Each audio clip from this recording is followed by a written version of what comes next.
This is why I always say I have so much faith in Katie Blackburn, Zach Taylor, and Duke Tobin. And whenever they make a decision, to a certain degree, even if I don't agree with it, it's usually for the best, right? They make the decisions and it ends up coming out later that, wow, that decision was actually a really good decision, right? This is another good example of that. Tahir Tart is a defensive tackle from the Tennessee Titans that we just recently brought in for a visit.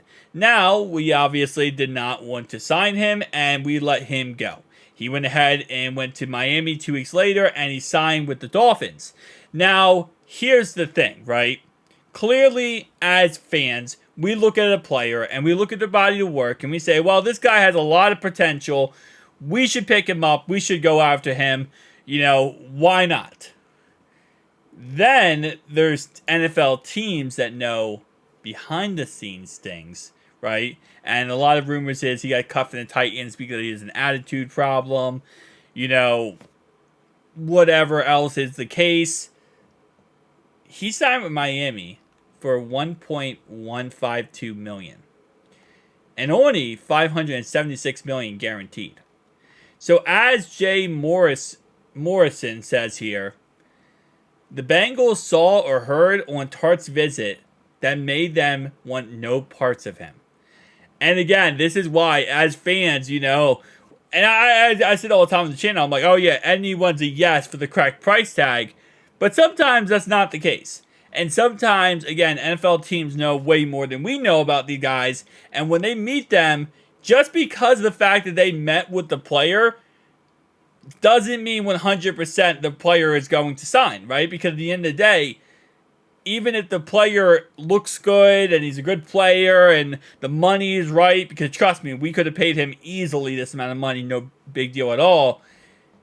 It's also how you present yourself, your character, and all that kind of things. And what we built in Cincinnati when it comes to our culture, there is no reason in any way we're going to sign a guy that is a problem. And again, like I said, yeah. Now, as the first comment says here, very curious to what it was.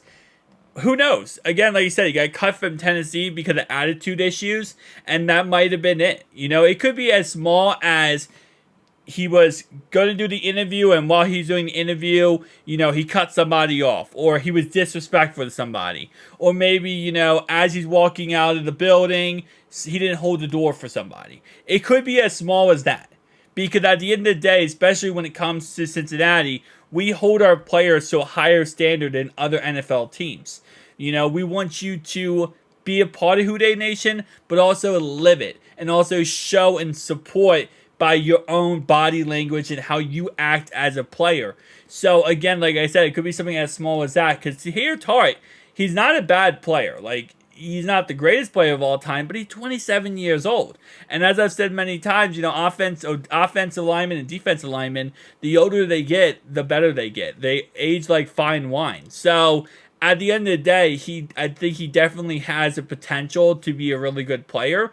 But again, if he's a troublemaker or he's a hothead or whatever the problem is with his attitude, that's gonna lose him a job, right? And that's obviously what ended up happening here.